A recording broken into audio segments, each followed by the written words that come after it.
The autumn morning carried a gentle chill through the streets of Birmingham as crowds began gathering behind metal barriers. Among them stood Margaret Thompson, a 78-year-old widow who had traveled 3 hours by bus just to catch a glimpse of the royal couple. She clutched a faded photograph in her weathered hands, her eyes scanning the approaching motorcade with a mixture of hope and resignation. Prince William and Princess Kate were scheduled to visit the Birmingham Children's Hospital that October day in 2023. The visit was part of their ongoing commitment to supporting healthcare initiatives across the United Kingdom. As their car pulled up to the curb, the crowd erupted in cheers and waves.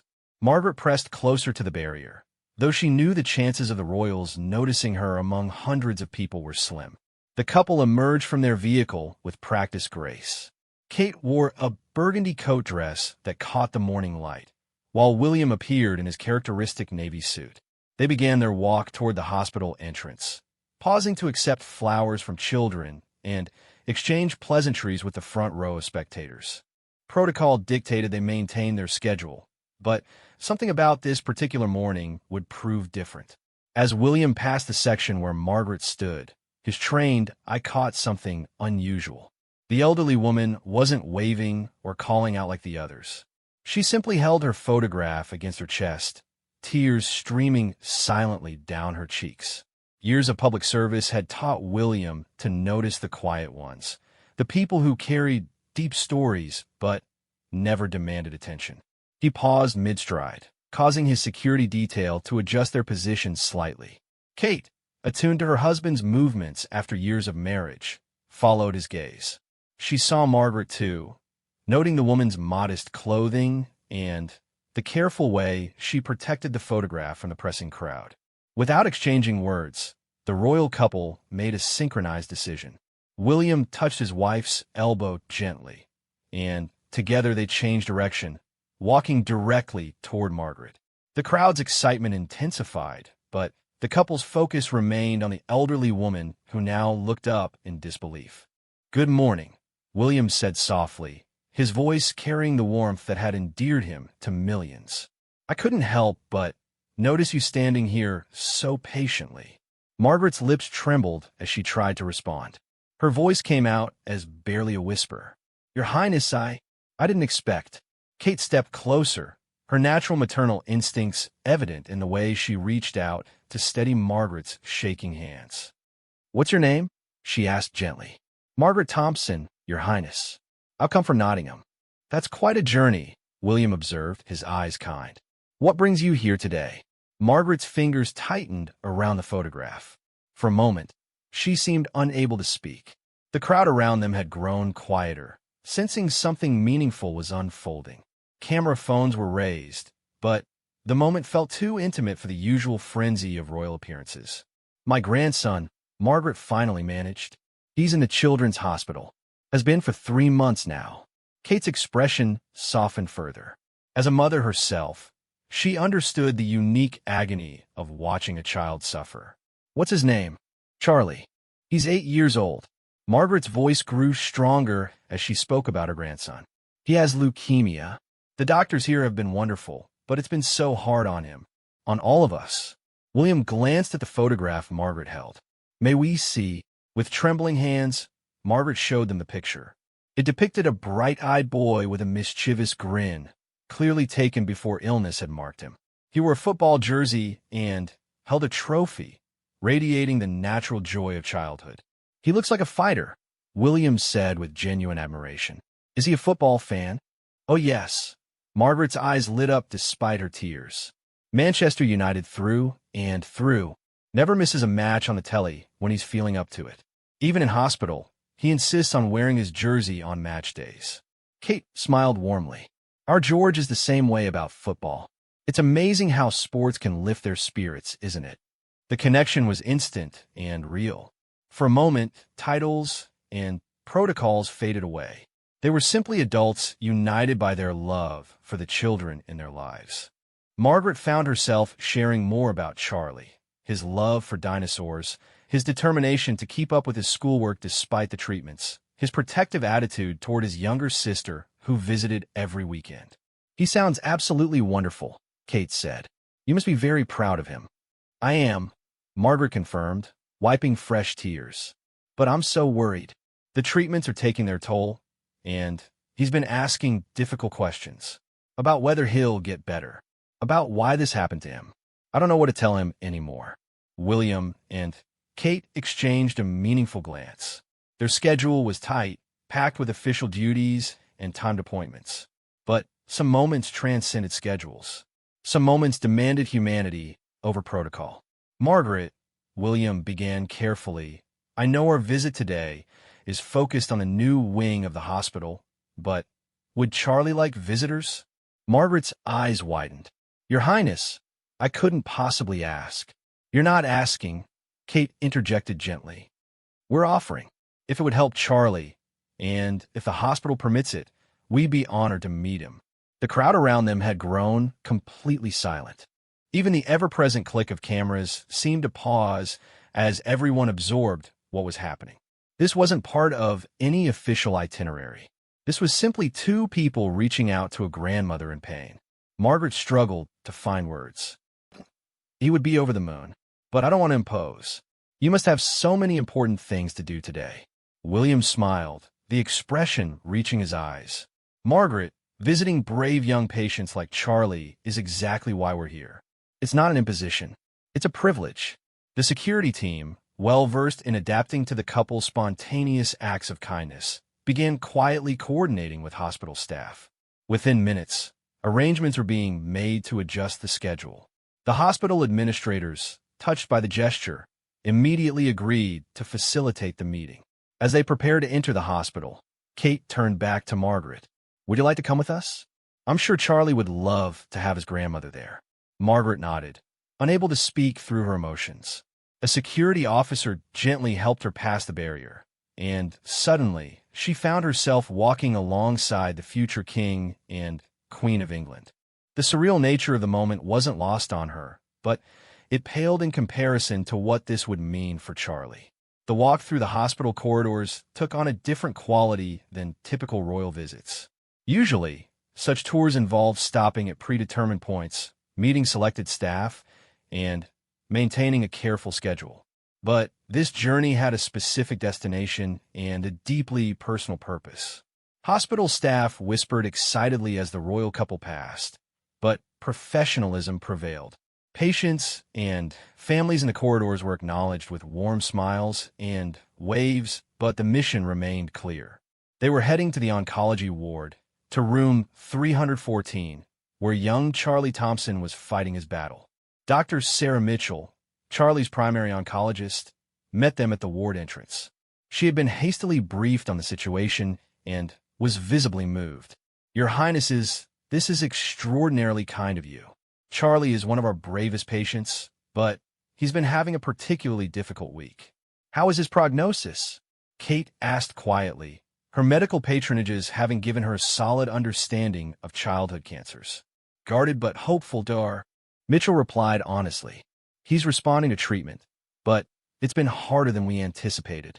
His spirit, though, is remarkable.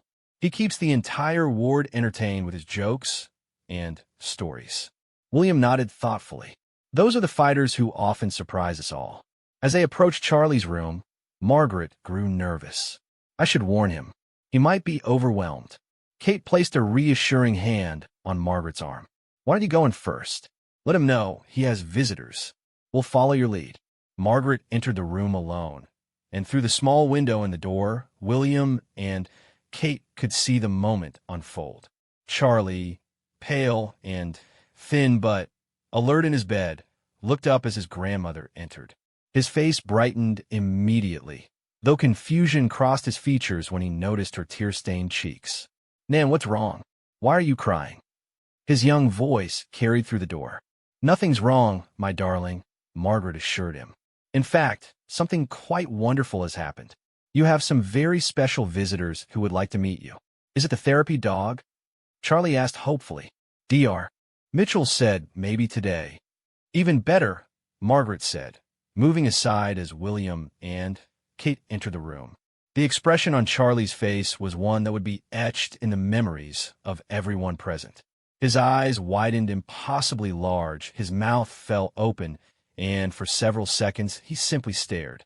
Then, with the unfiltered honesty of childhood, he exclaimed, "No way. Nan, you got Prince William and Princess Kate to come see me?" The laughter that followed broke any remaining tension. William stepped forward, extending his hand for a proper handshake. "Hello, Charlie. You didn't get us to come. We asked if we could meet you." Charlie shook the offered hand with a grip surprisingly firm for his condition. "This is mental. Wait until I tell the lads at school. When I go back to school, I mean." "You will go back," Kate said, settling into the chair beside his bed with natural ease. "And you'll have quite the story to share. Your Nan tells us you're a football fan." What followed was 30 minutes that would later be described by hospital staff as magical. Charlie, energized by his unexpected guests, regaled them with stories of his favorite players, his opinions on team strategies, and his plans to try out for his school team once he was better. William and Kate listened with genuine interest, asking questions and sharing their own children's football adventures.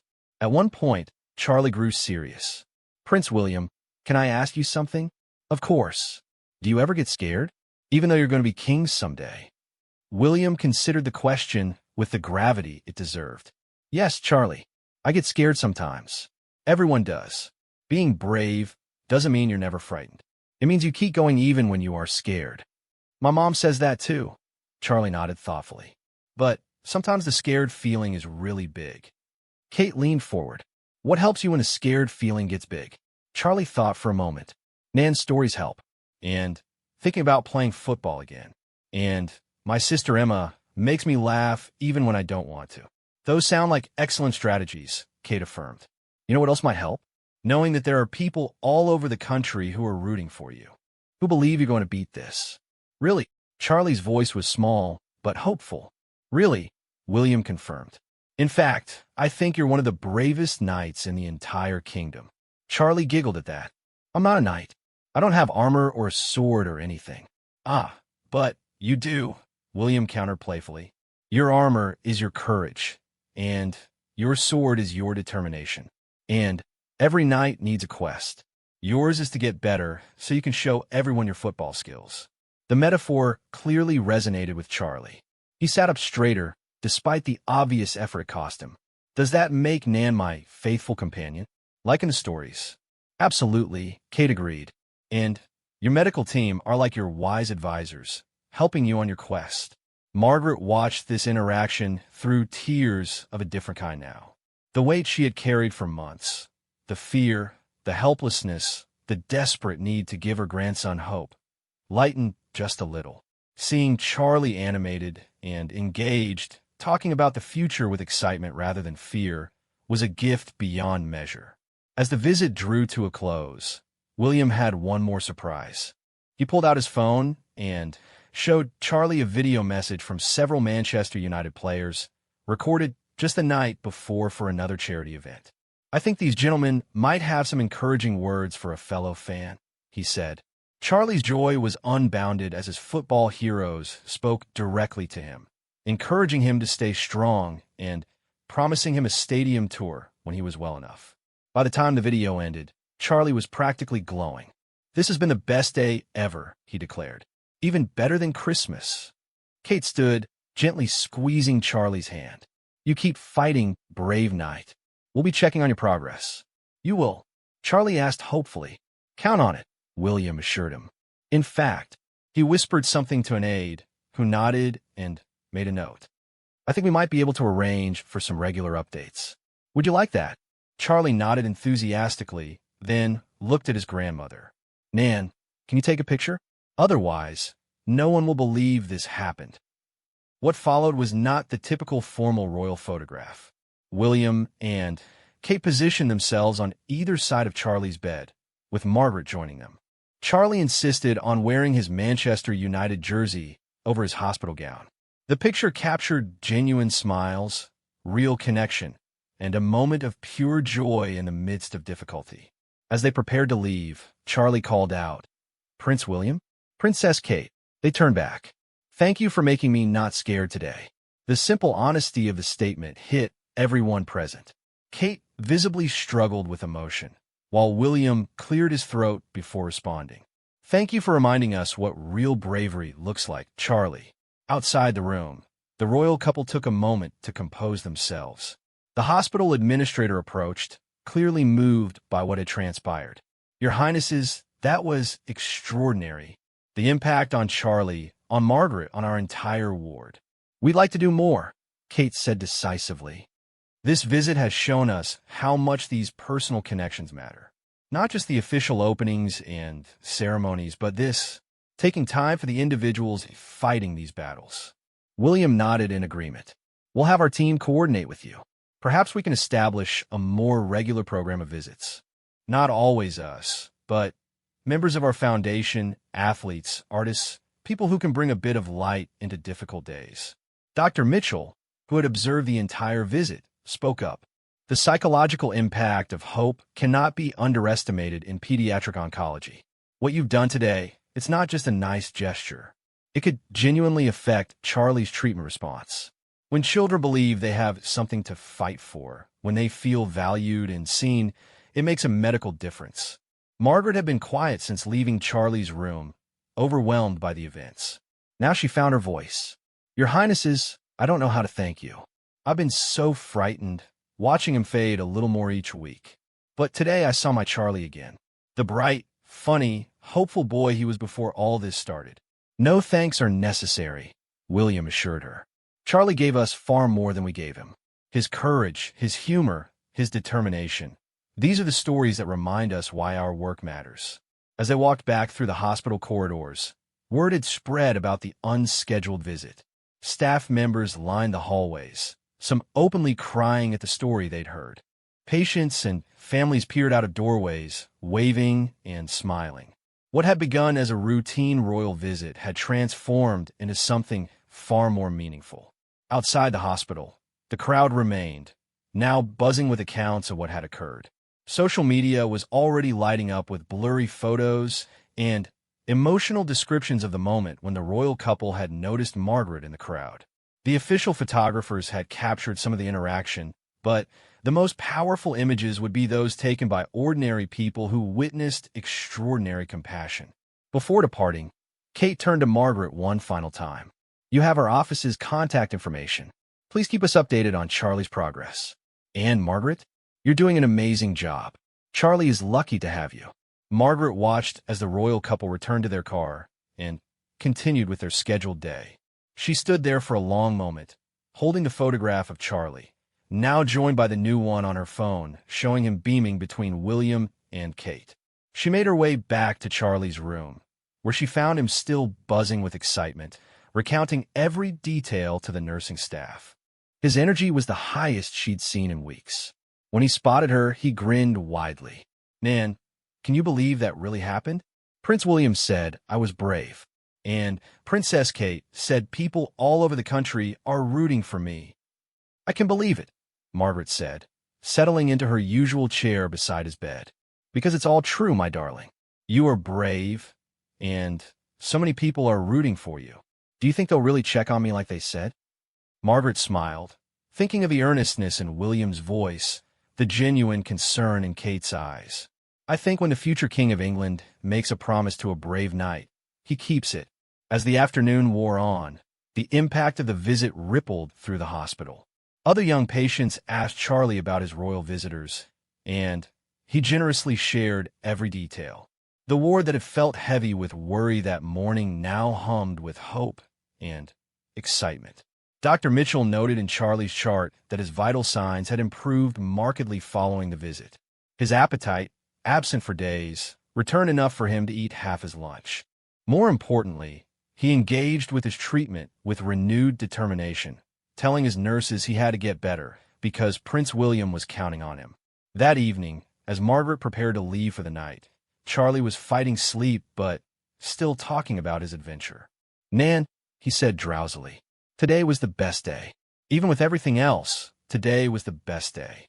"Yes, my darling, it was," Margaret agreed, smoothing his hair gently. "Do you think other kids in the hospital will get to meet them too? It doesn't seem fair if I'm the only one."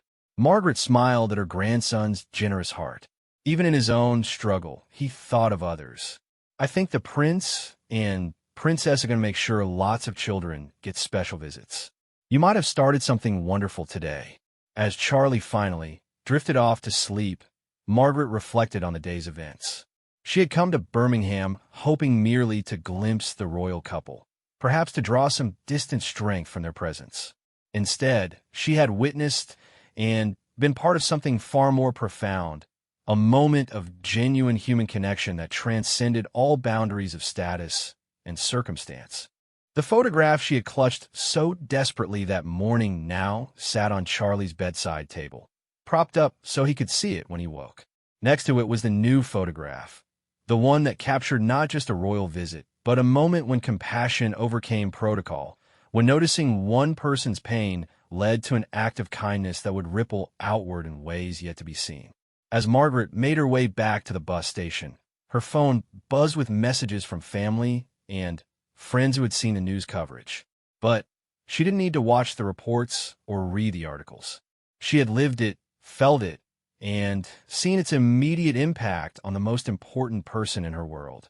The autumn evening had grown cold, but Margaret felt warm. Tomorrow would bring more treatments, more challenges, more fears to face. But tonight, she carried with her the memory of her grandson's joy, the knowledge that sometimes the powerful do see the powerless, and the hope that Charlie now wore like armor in his battle. The simple gesture of two people stopping to notice one grandmother's tears had indeed brought many to tears that day. Tears of recognition, of compassion, of hope renewed. In a world often marked by distance between the rulers and the ruled, the moment served as a reminder that kindness, when genuine, knows no boundaries. As the bus carried Margaret home through the darkening countryside, she gazed out at the lights of houses and wondered how many other Charlies were out there, fighting their own battles. How many other grandmothers stood in crowds, holding their fears and hopes silently. And she said a prayer of gratitude that today, at least one small boy's burden had been lightened by the simple act of being seen, acknowledged, and valued. The story was far from over. Charlie's battle would continue, with its ups and downs, its victories and setbacks. But something fundamental had shifted. In room 314 of Birmingham Children's Hospital, a young boy no longer faced his fight feeling alone and forgotten. He had been knighted by future royalty, declared brave by those whose opinions mattered to him, and given a quest worthy of any storybook hero. And Margaret?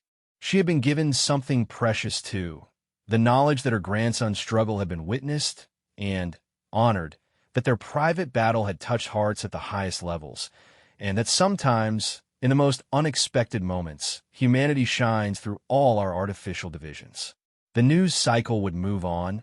Other stories would capture public attention, but in one hospital room and one grandmother's heart, the impact of that simple gesture would endure. It would sustain them through difficult treatments, inspire them during setbacks, and remind them always that they were not alone in their fight. As Charlie had said, it was the best day, not because the cancer was gone or the battle was won, but because for one shining moment they had been seen, valued, and embraced by unexpected kindness. And sometimes, in our darkest hours, that is exactly the light we need to keep going. The morning after the royal visit dawned gray and drizzly over Birmingham, matching neither the mood in the children's hospital nor the media storm that had erupted overnight. Charlie Thompson woke earlier than usual, his eyes immediately seeking the photographs on his bedside table. For a moment, he wondered if it had all been a dream, but there they were, Prince William's warm smile and Princess Kate's gentle eyes looking back at him from the frame. Nurse Patricia, who had been on night shift, noticed him stirring. She had worked in pediatric oncology for 15 years, and rarely had she seen such a transformation in a patient's demeanor. "Good morning, Sir Charlie," she said playfully, referencing William's knighting metaphor.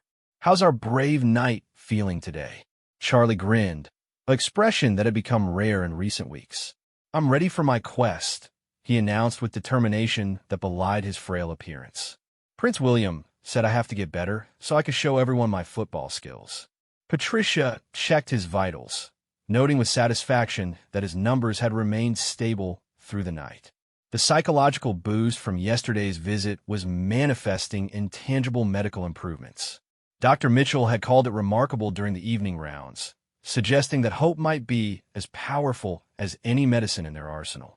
Meanwhile, across the country, the story of William and Kate's spontaneous hospital visit had captured the nation's attention in a way that surprised even seasoned royal correspondents. It wasn't the fact of the visit itself. The royals regularly visited hospitals, but the organic, unscripted nature of how it had unfolded. The image of Margaret Thompson, tears streaming down her face as she clutched her grandson's photograph, had become the defining moment of authentic royal compassion in the modern era. Social media platforms were flooded with personal stories of similar struggles. Parents shared their own experiences of children battling serious illnesses. Grandparents spoke of their feelings of helplessness, and healthcare workers praised the impact such visits had on their young patients. The hashtag Charlie the Brave began trending, with thousands sending messages of support to the young Manchester United fan. In Nottingham, Margaret's modest two-bedroom home had become an unexpected hub of activity. Neighbors she had barely spoken to in years knocked on her door with casseroles and offers of help.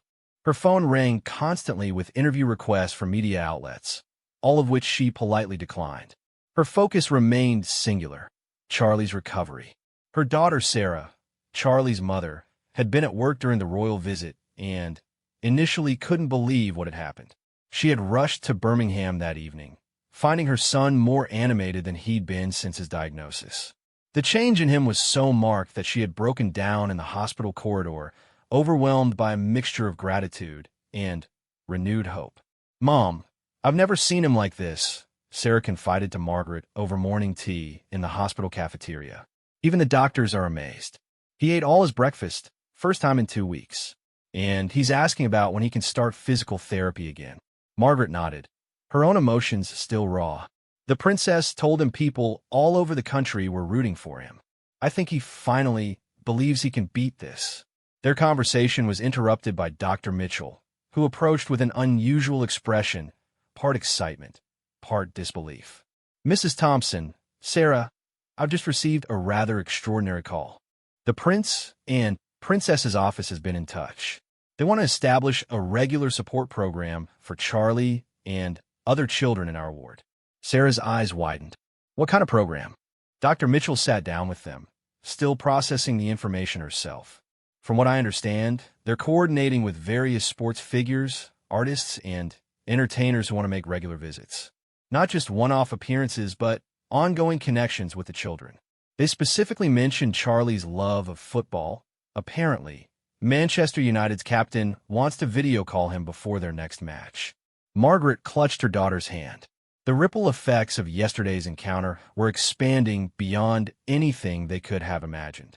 What had begun as one grandmother's silent tears was transforming into a movement of compassion that would touch countless lives. Back in Charlie's room, the boy himself was holding court with fellow young patients who had ventured from their rooms to hear about the royal visit firsthand. Charlie, typically shy and withdrawn since his illness began, had found his voice again. He recounted every detail with the enthusiasm of a natural storyteller, his audience hanging on every word. "And then Prince William said I was a knight," Charlie explained to 6-year-old Emma, not his sister, but another patient who listened with wide eyes. "He said my armor is being brave, and my sword is not giving up." Emma, who was battling her own form of leukemia, absorbed this metaphor with the seriousness only a child could muster. "Does that make me a knight too?" she asked hopefully. Charlie considered this with equal gravity. "I think so. We're all knights here, fighting dragons. That's what makes us special."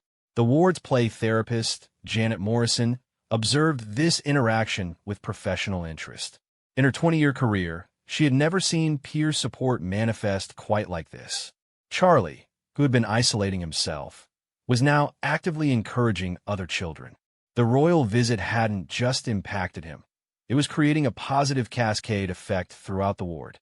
As the days passed, the promised support from William and Kate's office materialized in touching ways. A secured tablet arrived for Charlie, enabling him to receive regular video messages from various celebrities and sports figures. But, more meaningfully, a system was established for all children in the oncology ward to receive similar support based on their individual interests. The first video call with Manchester United's captain took place 3 days after the royal visit. Charlie had insisted on wearing his team jersey and styling his remaining hair as best he could. When the footballer's face appeared on screen, Charlie's joy was infectious. They talked tactics, favorite goals, and the player promised Charlie a personal tour of Old Trafford when he was well enough. "You're part of the team now," the captain told him, "and teams stick together. We're all fighting for you, Charlie." These weren't empty words. The team began dedicating goals to Charlie and other young fans battling illnesses. Players wore special wristbands with initials of children from various hospitals. What had started with one royal visit was evolving into a nationwide movement of athletes supporting young patients.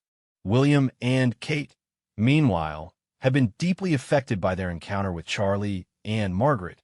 In private conversations later revealed by palace sources, they had spent hours discussing how to make such personal connections a regular part of their royal duties.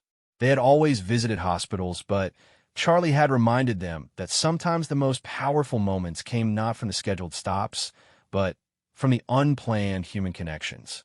A week after the initial visit, Margaret received a handwritten letter delivered by special courier. The Kensington Palace seal on the envelope made her hands tremble as she opened it. Inside, in Kate's elegant handwriting, was a personal note. "Dear Margaret, William, and I have thought of you and Charlie every day since our meeting. Your strength as a grandmother, your devotion to your family, and Charlie's incredible courage have stayed with us. We wanted you to know that Charlie has inspired us to expand our children's health initiatives in ways we had never previously considered. His bravery and your love have shown us that sometimes the smallest gestures can create the biggest changes. Please give Charlie our best wishes. Tell him that his fellow knights across the kingdom are cheering for him every day. We look forward to hearing of his progress, and when he's ready, perhaps he might visit us at Kensington Palace. George is eager to meet a fellow football enthusiast. With warmest regards and continued prayers for Charlie's recovery, Catherine." Margaret read the letter 3 times before the words fully sank in. Then, she made her way to Charlie's room, where she found him working on schoolwork with determination that would have seemed impossible just a week ago. His teacher, who visited twice a week, had commented on his renewed focus and enthusiasm. "Charlie, love, I have something special to show you," Margaret said, settling into her familiar chair. As Charlie read the letter, slowly, savoring each word, his face went through a series of expressions from disbelief to joy to something deeper and more complex. When he finished, he looked up at his grandmother with eyes that seemed older than his 8 years. "Nan, they really meant it, didn't they? About checking on me and caring what happens." "Yes, my darling, they really meant it." Charlie was quiet for a moment, then said something that took Margaret's breath away. "I want to get better now. Not just for me or you or Mom, but for them too. And for all the other kids here. If I can beat this dragon, maybe they'll know they can beat theirs too." The transformation in Charlie's approach to his treatment became the talk of the medical staff. He approached each procedure with newfound determination, often encouraging fellow patients who were struggling. His room became a gathering place where children would come to see his growing collection of video messages and signed memorabilia from sports figures and celebrities who had joined the support network. Dr. Mitchell documented the changes in medical journals, noting the correlation between psychological support and treatment response.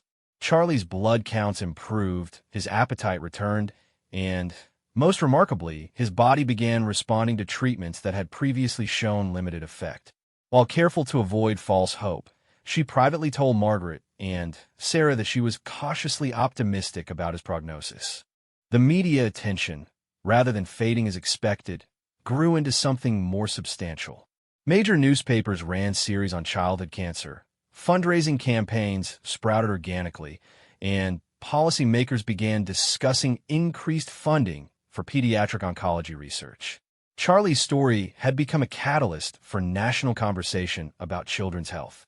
3 weeks after the royal visit, another surprise arrived. The hospital's main entrance was crowded with staff and patients as a convoy of vehicles pulled up. This time, it wasn't just William and Kate who emerged, but they had brought young Prince George, who clutched a wrapped package tightly. The visit had been carefully planned, but kept secret to maintain its intimate nature. William and Kate made their way through the hospital, greeting staff and visiting multiple young patients. But everyone knew the highlight would be their reunion with Charlie. When they entered his room, Charlie was sitting up in bed, still thin but with color returned to his cheeks. The feeding tube that had been necessary just weeks before was gone. He wore his Manchester United jersey with pride, and his eyes sparkled with life that had been absent for months.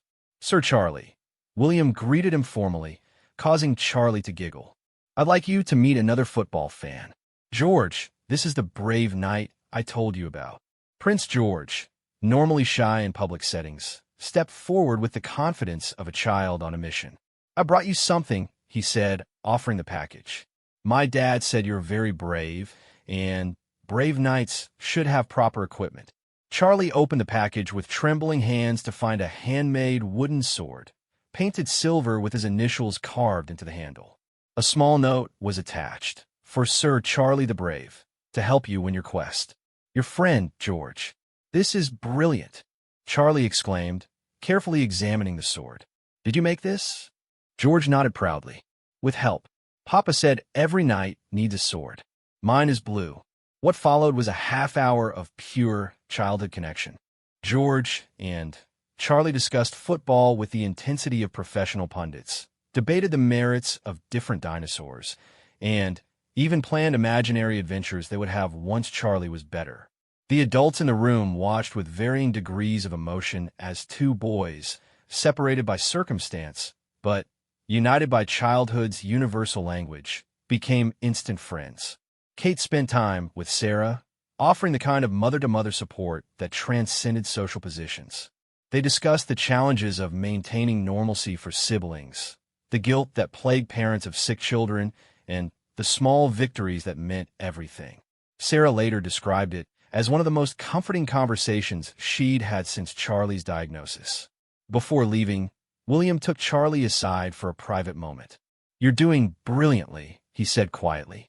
"I know it's hard, and I know some days are worse than others, but you're showing everyone what real courage looks like." "Some days I don't feel very brave," Charlie admitted. "That's the secret," William confided.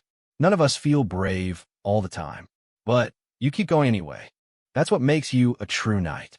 As a royal family prepared to leave, George turned back to Charlie. "When you're better, you can come play football with us. We have a big garden." "Really?" Charlie's eyes widened. "Really," Kate confirmed. "We'll make it happen." The visit's impact extended far beyond Charlie's room. Other children who had received visits showed similar improvements in their conditions and outlooks. Parents reported renewed hope, and staff morale reached unprecedented highs. The pediatric oncology ward, often a place of quiet desperation, had been transformed into a space where hope coexisted with reality. Over the following weeks, Charlie's progress continued to exceed medical expectations. His cancer markers dropped significantly, and talks began about the possibility of remission. Dr. Mitchell remained professionally cautious, but privately marveled at his improvement. The combination of medical treatment and psychological support had created optimal conditions for healing. Margaret maintained her daily vigils, but they had taken on a different quality. Instead of watching her grandson fade, she witnessed his gradual return to the boy she remembered. His laughter returned, his appetite grew robust, and his determination to return to normal life became a driving force in his recovery. The promised video calls continued regularly. Athletes, musicians, actors, and artists reached out not just to Charlie, but to all the children in the ward. Each child received personalized attention based on their interests. Emma, the 6-year-old who loved ballet, received virtual dance lessons from Royal Ballet performers. Thomas, who dreamed of being a chef, got cooking demonstrations from celebrity chefs who adapted recipes he could help with from his bed. The program that emerged from William and Kate's initial gesture became a model for hospitals across the country. Funded through their Royal Foundation and supported by countless volunteers, it ensured that no child facing serious illness would feel forgotten or alone. Social workers reported significant improvements in patient mental health, and medical staff noted better treatment compliance and outcomes. Charlie's own progress became symbolic of the program's success. 6 weeks after the royal visit, he took his first unassisted walk down the hospital corridor in months. The achievement was celebrated by the entire ward, with staff and patients cheering him on. He made it only halfway before exhaustion overtook him, but his smile could have lit up all of Birmingham. "Did you see that, Nan?" he panted as Margaret helped him back to bed. "I walked. Prince William said I had to get ready to show everyone my football skills, and you can't play football from bed." Margaret hugged him gently, mindful of his still fragile state. "I saw my brave boy. I saw everything." The local newspaper, which had been following Charlie's story, published a front-page photo of his corridor walk. The image, a thin but determined boy taking careful steps while hospital staff applauded, became another viral moment in a story that had captured hearts nationwide. But perhaps the most meaningful development came in the form of other families finding strength in Charlie's journey. Support groups formed organically in the hospital, with parents sharing not just fears but hopes. Margaret became an unofficial mentor to other grandparents, sharing her experience and the comfort she had found in unexpected places. One evening, as she sat with a group of other grandparents in the hospital family room, Margaret reflected on how much had changed. 6 weeks ago, I stood in a crowd, holding Charlie's photo and cried because I felt so helpless, she shared. I never imagined that moment would lead to all this. Another grandmother, whose granddaughter had just been diagnosed, leaned forward. "It gives us hope," she said simply. "Seeing Charlie improve, seeing how the whole country has rallied around these children. We don't feel alone anymore." That sense of community, born from a simple gesture of two royals noticing one grandmother's tears, had become the true legacy of that October morning. Charlie's individual battle continued, with good days and bad, progress and setbacks. But he no longer fought alone. He had an army of supporters, from the future King of England to children in hospital beds across the country, all united in their determination to beat their dragons together. As Christmas approached, the hospital began preparations for the holiday season. Charlie, now able to spend short periods in the playroom, helped decorate the ward's tree. He insisted on hanging a special ornament, a small silver knight that George had sent him, in a place of honor. "Next Christmas," he announced to anyone who would listen, "I'm going to be at home, and maybe Prince George can come visit, and we can play football in my garden." It wasn't an impossible dream anymore. Dr. Mitchell had begun discussing discharge plans, outpatient treatment schedules, and the long road of recovery that lay ahead. The journey was far from over, but the destination finally seemed reachable. Margaret watched her grandson directing the tree decoration with characteristic bossiness, his energy still limited but his spirit unlimited. She thought back to that morning when she had stood in the crowd, feeling invisible and overwhelmed. How could she have known that her silent tears would be seen? How could she have imagined that such a simple moment of human connection would ripple outward to touch so many lives? The photograph she had clutched that day still remained precious, but now it was part of a collection that told a richer story.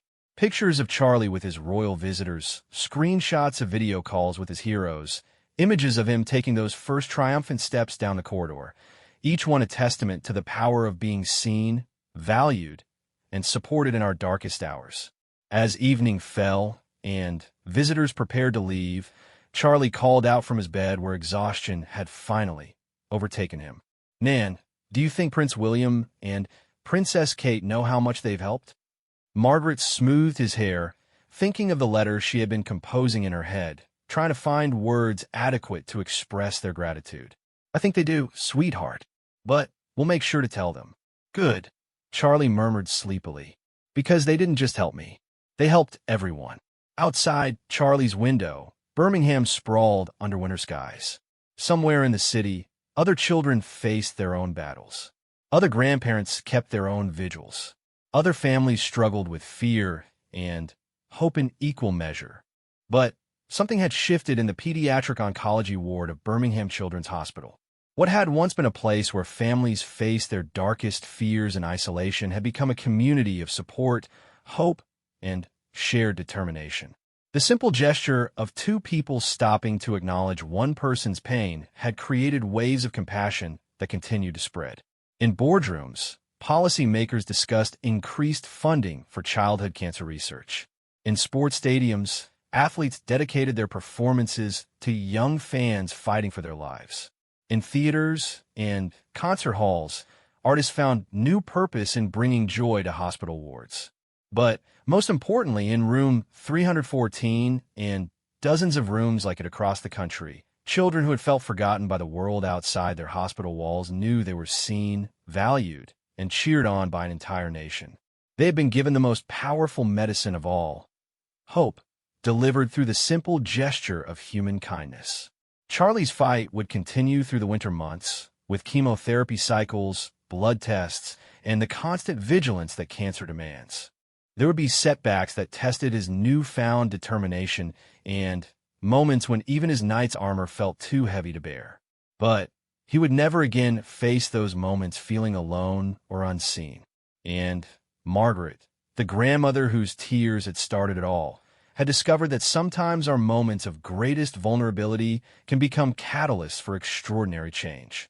She had stood in a crowd feeling powerless, and through the simple act of being noticed, had become part of a movement that brought hope to countless families facing similar battles. As she prepared to leave the hospital that evening, Margaret paused at the ward's entrance to read a new plaque that had been installed just that day. It bore a simple message that captured the essence of what had transpired. In honor of all the brave knights who fight their dragons here, and the loved ones who stand guard over them. May you always know that you are seen, valued, and never alone in your quest. Below it, in smaller letters, was a handwritten edition that made Margaret's eyes fill with tears once more. But these were tears of a different kind than those she had shed 2 months ago. The edition read, "Inspired by Sir Charlie the Brave and his faithful companion, whose courage reminded us all that the smallest gestures can create the greatest change." Margaret touched the plaque gently, then walked out into the crisp December evening. Tomorrow would bring new challenges, new treatments, new tests of Charlie's recovering strength. But tonight, she carried with her the knowledge that a simple moment of human recognition had blossomed into something beautiful and lasting. The future king and queen had given them more than a memorable visit or royal attention. They had given them a reminder that every person's pain matters, that no one should suffer in silence, and that sometimes the most powerful thing we can do is simply stop, notice, and show someone they are not alone. As her bus wound through Birmingham's streets, Margaret saw Christmas lights beginning to twinkle in windows. Each light seemed to her like another person touched by their story, another family finding hope in dark times, another reminder that compassion, once sparked, spreads like flame from candle to candle until the darkness can no longer prevail. Charlie would get better. She believed that now, with a certainty that had nothing to do with medical statistics and everything to do with the power of collective hope. He would play football again, would return to school, would grow up to tell his own children about the time Prince William called him a brave knight. But more than that, he would carry forward the lesson learned in room 314. That kindness creates ripples that extend far beyond what we can see, and that sometimes the simplest gestures truly can bring a nation to tears, and, more importantly, to action. The story that had begun with one grandmother's tears had become a testament to the enduring power of human compassion. And as Christmas approached, bringing with it the promise of renewal and hope, families across the nation drew strength from the knowledge that in their darkest hours, they were not alone.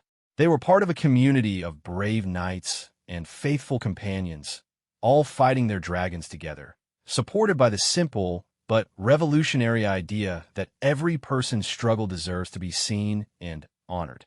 In the end, that was the true gift William and Kate had given, not just to Charlie and Margaret, but to an entire nation. They had reminded everyone that behind every statistic was a story, behind every diagnosis was a family, and behind every tear was an opportunity to make a difference. And sometimes that difference begins with something as simple as stopping in a crowd to ask, "What's your name?" The winter months wrapped Birmingham Children's Hospital in a cocoon of frost and early darkness. But inside the pediatric oncology ward, warmth radiated from every corner. Charlie Thompson's recovery had become more than a medical journey. It had evolved into a beacon of hope that illuminated paths for families navigating similar darkness. As February arrived with its promise of lengthening days, Charlie sat in the hospital's recreation room, teaching origami to younger patients with the patience of someone who had learned that small victories matter most. "You have to fold it really carefully," he instructed 5-year-old Marcus, his thin fingers guiding smaller ones through the intricate process of creating a paper crane. "My friend Akiko taught me. She said in Japan, if you make 1,000 cranes, your wish comes true." Marcus, who had arrived at the ward just a week ago, scared and withdrawn, watched Charlie with the kind of hero worship reserved for those who had walked the path before us. "How many have you made?" he asked in a whisper. Charlie smiled, the expression now coming easily to his face. 643. It helps me count them. We're going to hang them all in the ward when we reach 1,000. Margaret sat nearby, her knitting needles clicking rhythmically as she created another in a long line of blankets for the ward. She had become a permanent fixture here, a grandmother to all, offering comfort that transcended blood relations. The transformation in her role from desperate family member to pillar of strength for others had been gradual but profound. Dr. Mitchell entered the recreation room, her face bearing the kind of smile that had become more common in recent months. "Charlie, I have your latest test results," she announced, though her expression had already telegraphed the news. Charlie looked up from his origami, hope and fear battling in his eyes. Despite all his progress, despite the strong facade he maintained for younger patients, the moments before hearing test results still terrified him. Margaret set down her knitting, reaching for his hand. "Your markers continue to drop," Dr. Mitchell continued, her professional composure barely containing her joy. "If this trend continues for another month, we'll be able to use a word I've been hoping to say, remission." The word hung in the air like a perfectly balanced, mobile, delicate, and beautiful. Charlie's mouth opened and closed several times before he managed. "Really? Like properly better?" "Really," Dr. Mitchell confirmed. "You're winning your battle, Sir Charlie." The news spread through the ward like wildfire. Nurses who had cared for Charlie through his darkest days found themselves wiping away tears. Other young patients cheered as if their favorite football team had won the championship. In a place where victories were measured in small increments, Charlie's approaching remission was a triumph that belonged to everyone. That evening, Margaret made 2 important phone calls. The first was to Sarah, who broke down completely at the news, months of suppressed hope finally finding release.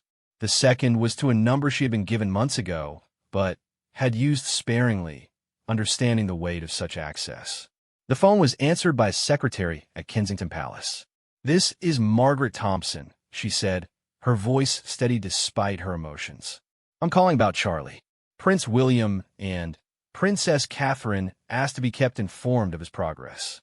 Within an hour, a return call came, not from a secretary, but from Kate herself. "Margaret, we've been thinking of you both so often. Tell me everything." Margaret found herself pouring out not just the medical update, but the entire journey, the dark days that had followed the initial euphoria of the royal visit, the slow but steady progress, the way Charlie had become a leader among the young patients, and now this precious word, remission. "We'd like to celebrate with Charlie when he's ready," Kate said warmly. "William mentioned something about a football match that might need attending once he's well enough." Margaret laughed through her tears.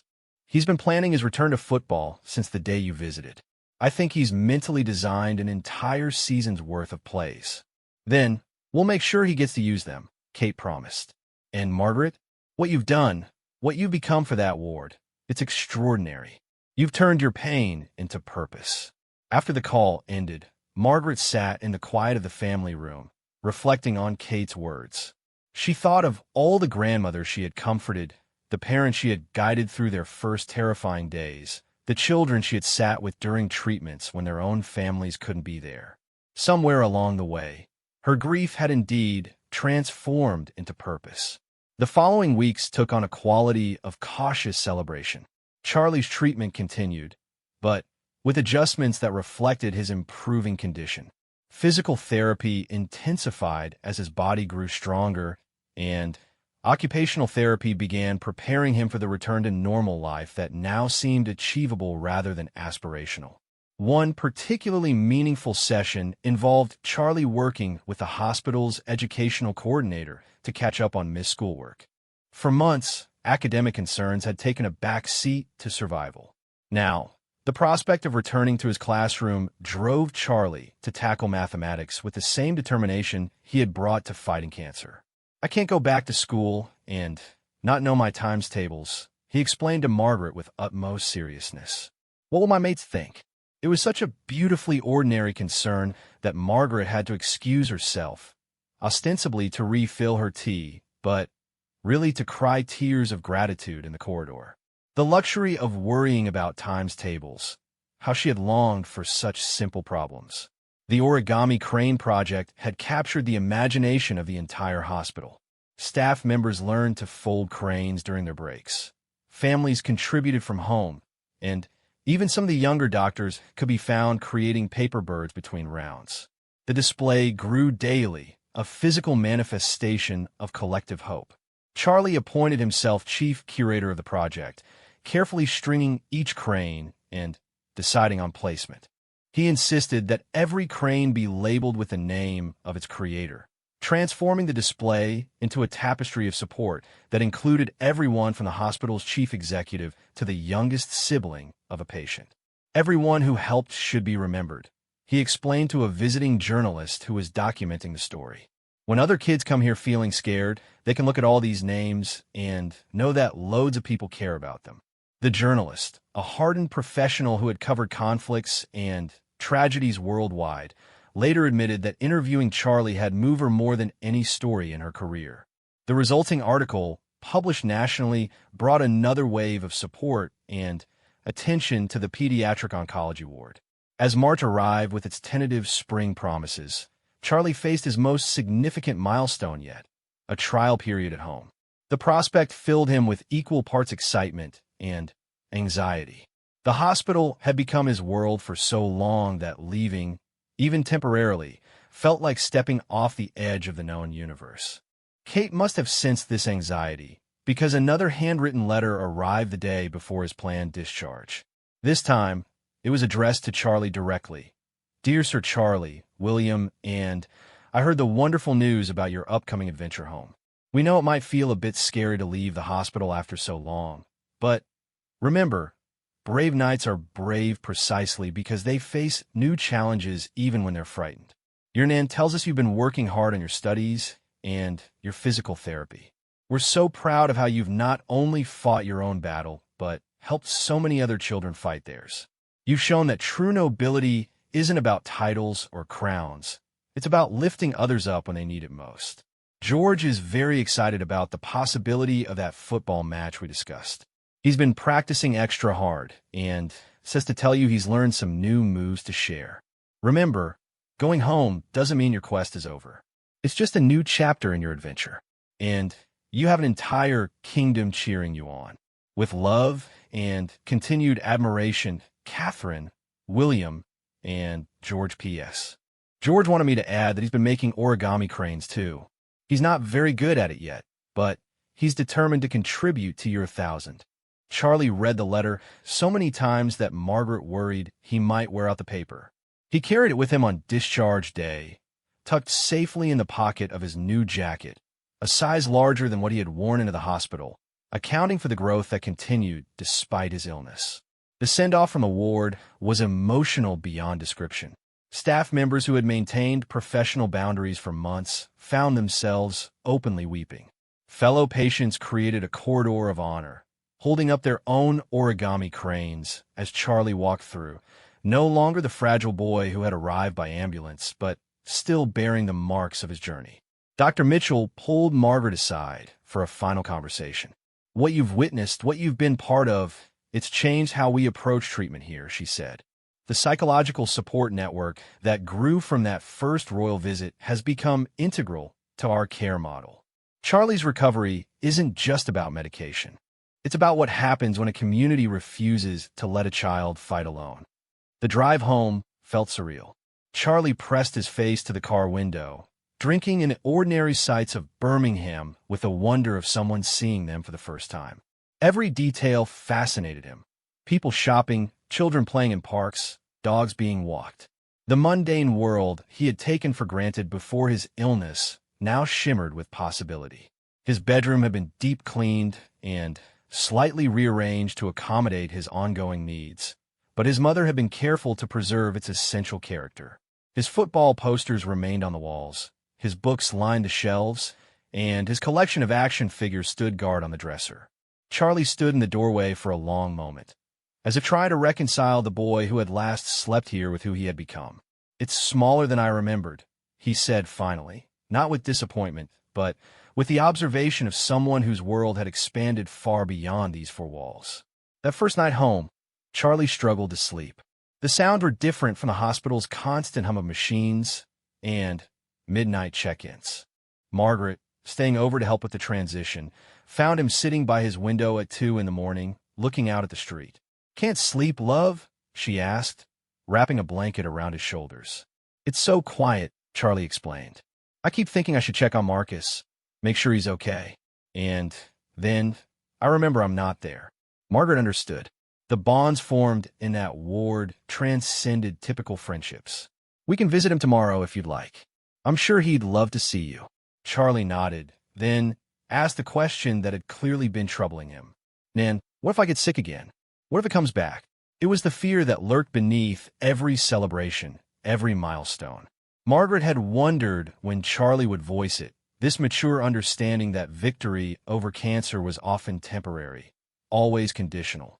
"Then we fight again," she said simply. "But this time we know we can win. We know we're not alone. And we know that even in the darkest times, wonderful things can happen." Charlie considered this, then slowly nodded. "Like meeting Prince William and Princess Kate?" "Like that," Margaret agreed. "But also like you becoming a leader for other children. Like the friends you've made. Like discovering how strong you really are." The adjustment to home life was not without challenges. Charlie's immune system remained compromised, requiring careful monitoring of visitors and activities. His energy levels fluctuated wildly. One moment he would be enthusiastically planning football strategies. The next he would need to rest after climbing the stairs. The medications continued, their side effects a reminder that the battle, while winning, was not yet won. But there were victories too. Charlie's first successful bike ride around the block, accompanied by his father jogging alongside, ready to catch him if needed. His return to online classes with his school, where his classmates had created a welcome-back video that reduced him to happy tears. The afternoon he managed to kick a football back and forth with his sister Emma for 20 minutes before fatigue set.